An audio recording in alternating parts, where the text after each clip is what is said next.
सभी को नमस्कार।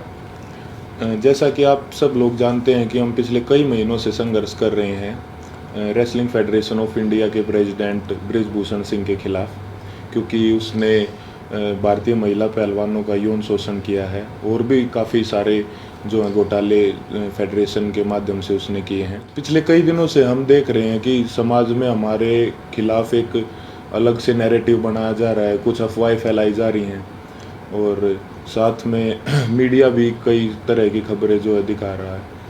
तो हमारा आज ये वीडियो बनाने का एक ही पर्पज़ है कि हम जो अपनी सच्चाई, जो असली सच्चाई है वो आप लोगों तक पहुंचा सकें।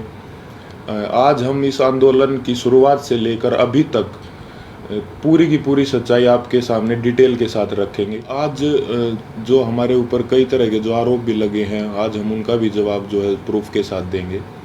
सबसे पहला जो आरोप हमारे ऊपर लगा था वो लगा था कि हमारा ये जो आंदोलन है वो राजनीति से प्रेरित है।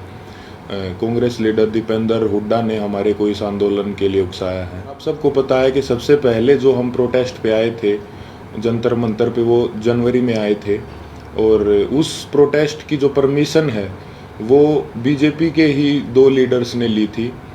उसका प्रूफ है हमारे पास।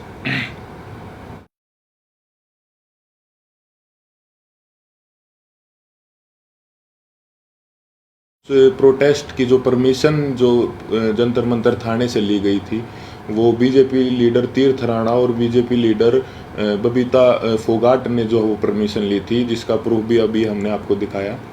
तो ये कैसे हो सकता है कि ये आंदोलन जो है वो कांग्रेस ने करवाया? गारंटी के साथ बोल सकते हैं कि 90% जो कुश्ती से जुड़े लोग हैं, चाहे वो पहलवान हो या कुश्ती से जुड़े हमारे कोचेज हों, उन सबको जो है ये पता था कि 10-12 साल से जो है इस तरह की छेड़छाड़ जो है महिलाओं के साथ जो है हो रही है, या उन किसी और कुछ लोगों ने देखा भी था, जिसका प्रूफ मीडिया में कुछ कोचेज ने दिया है। कई लोग जो है इसके खिलाफ आवाज़ उठाना भी चाहते थे, लेकिन हमारी जो रेसलिंग कम्युनिटी है उसमें एकता की कमी थी।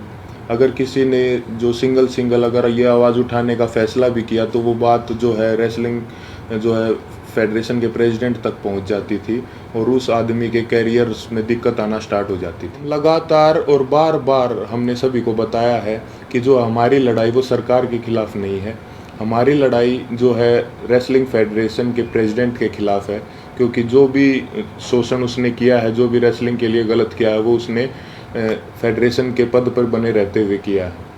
और हमारी लड़ाई सरकार से वैसे भी नहीं हो सकती, क्योंकि जो मैंने अभी आपको पीछे बताया कि जो है बृजभूषण भी जो है वो रूलिंग पार्टी से ही सांसद है और जो जिन्होंने प्रोटेस्ट की परमिशन ली वो भी जो है बीजेपी के ही लीडर हैं। तो इससे तो ये साफ होता है कि भाई हमारी लड़ाई सरकार के साथ नहीं थी। और हमारे ऊपर दूसरा आरोप ये भी था कि हम इतने टाइम तक चुप क्यों थे। तो इसके कई कारण हैं। सबसे पहले तो एकता की बहुत कमी थी, एक साथ कभी हम हो ही नहीं पाए। और इसका दूसरा कारण तो आप समझ ही सकते हैं कि माइनर जो लड़की जिसने 161 के बयान दिए, फिर 164 के, उसके कई दिन बाद जो है उसने अपने बयान बदले, क्योंकि उसके परिवार को डराया गया, धमकाया गया।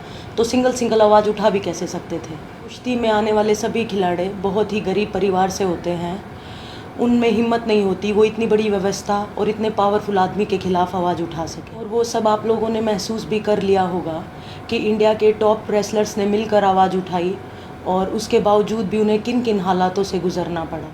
28 तारीख को महिला पहलवानों के साथ जो व्यवहार हुआ वो पूरे देश ने देखा है। कैसे उनको ज़बरदस्ती घसीटा गया और कैसे जो उनको ज़बरदस्ती अरेस्ट किया गया, जबकि हमने कोई भी जो है कानून नहीं तोड़ा था, ना ही किसी संविधान का उल्लंघन किया था। फिर भी हमारे ऊपर जो है इतना ज़ोर ज़बरदस्ती का और इतना बर्बर व्यवहार जो है किया गया पुलिस प्रशासन द्वारा। हम आप सबको ये क्लियर कर देना चाहते हैं कि जो 28 मई की जो महिला सम्मान महापंचायत की जो कॉल थी वो हमने नहीं दी थी, वो हमारे खाप चौधरियों ने दी थी महम में पंचायत के बाद। हमारे को तो कुछ समय के बाद जो है इस फैसले के कुछ समय बाद हमारे को ये पता चला कि 28 तारीख को जो है नए संसद भवन का उद्घाटन भी है। फिर भी जो है हमने हमारे बड़े बुजुर्गों के आदेश का जो है पालन किया, जिसके परिणाम स्वरूप जो है हमारे को इस तरीके से बर्बरतापूर्वक घसीटा गया रोड पे, और जो है हमारे को प्रोटेस्ट साइट से भी जो है ज़बरदस्ती हटा दिया गया। 28 तारीख को जो घटना हमारे साथ हुई उसने हमें अंदर से तोड़ दिया था। हमने देश के लिए इतने पदक जीते, देश का इतना मान सम्मान बढ़ाया, फिर भी हमारे मान सम्मान को जो है वो सड़कों पर रोन दिया गया।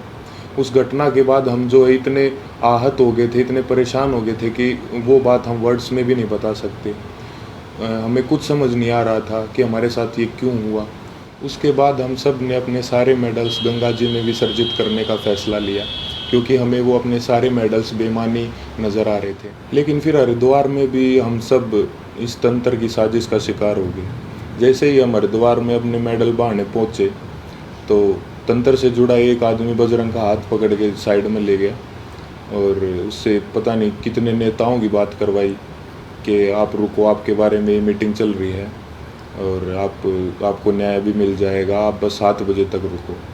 और कैसे भी करके जो है 7 बजे तक बजरंग को जो है रोक के रखा, और एग्जैक्ट 7 बजे तंत्र से जुड़े और भी इसी तंत्र से जुड़े लोग पता नहीं कितनी संख्या में वहाँ पे पहुँच जाते हैं। और वहाँ पे जो है व्यवस्था इस तरह की बन जाती है कि अगर उसके बाद हम मेडल बांटे जाते तो वहाँ पे हिंसा भी हो जाती। तो वहाँ भी हमने फिर समझदारी जो है दिखाई और जो है रुकने का निर्णय लिया कि अभी हम रुक जाते हैं।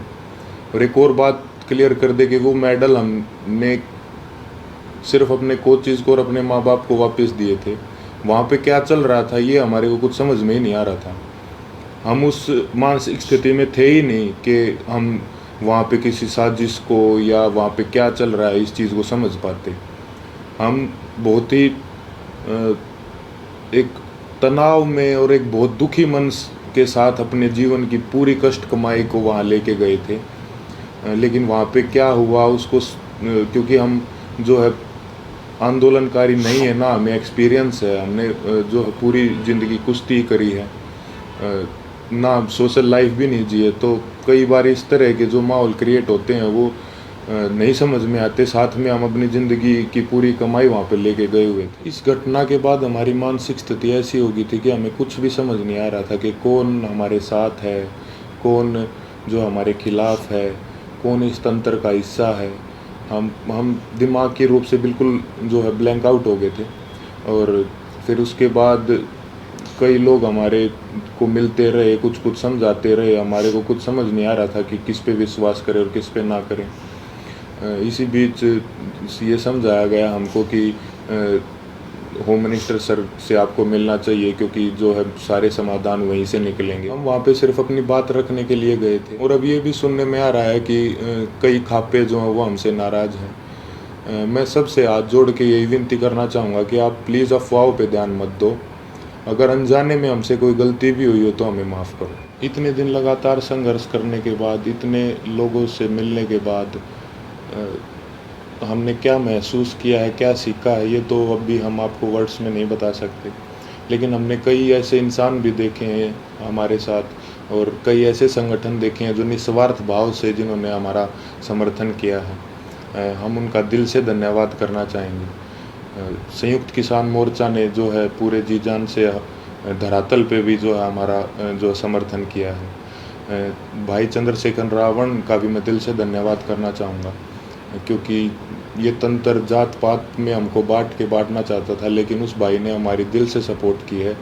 तो चंद्रशेखर भाई का भी दिल से धन्यवाद। सत्यपाल मलिक जी का भी मैं धन्यवाद करना चाहूँगा कि उन्होंने हमारे को प्रेरित किया कि कैसे बेबाकी से अपनी बात जो है रखी जाती है। साथ ही सभी महिला संगठनों का भी मैं जो है दिल से धन्यवाद करना चाहूँगा कि उन्होंने जितनी ताकत उनमें थी हमारा सपोर्ट किया है। साथ ही छात्रों का भी, हर एक उस इंसान का जो निस्वार्थ भाव से हमारे पास हमारे समर्थन के लिए आए हैं, उनका हम दिल से धन्यवाद करना चाहेंगे।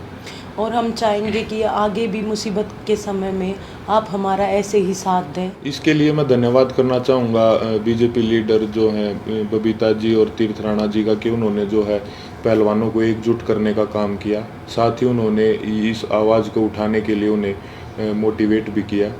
उसके बाद इन्होंने ही सरकार के साथ जो है मीडिएटर बन के जो पहलवानों को एक कमेटी का नाम दे के जो है आश्वासन दिलवाया सरकार से, यही उसके बीच में जो है मीडिएटर थे। हालांकि वो बस एक आश्वासन ही निकला, क्योंकि उसके बाद जो है उस कमेटी का कोई रिज़ल्ट नहीं निकला और रेसलिंग फेडरेशन ने अपना काम वापस से वैसे ही सुचारू रूप से जारी रखा, जिसकी वजह से फिर हमें 3 महीने के बाद वेट करके जब हमें न्याय नहीं मिला तो हमें दोबारा जो है वो जंतर मंतर पर आना पड़ा। हम अपने माध्यम से सभी देशवासियों को ये संदेश भी देना चाहते हैं कि कभी भी किसी के साथ भी अगर कोई अन्याय होता है तो हमें जो है हमेशा ही एकजुट होने की जो ज़रूरत रहती है और होना चाहिए हमें एकजुट, क्योंकि हमने इतने इस दौर में यही महसूस किया कि कहीं ना कहीं तंत्र हमारी एकता की कमी है, जो हम बटे हुए हैं उसका ही ये फ़ायदा उठाता है। किसी के साथ भी अन्याय हो तो आप प्लीज़ एक साथ आइए। अन्याय के खिलाफ निस्वार्थ और सच्चे मन से अगर हम कभी भी एकजुट होकर अन्याय के खिलाफ आवाज़ उठाते हैं तो आत्मा को बहुत संतुष्टि मिलती है। धन्यवाद।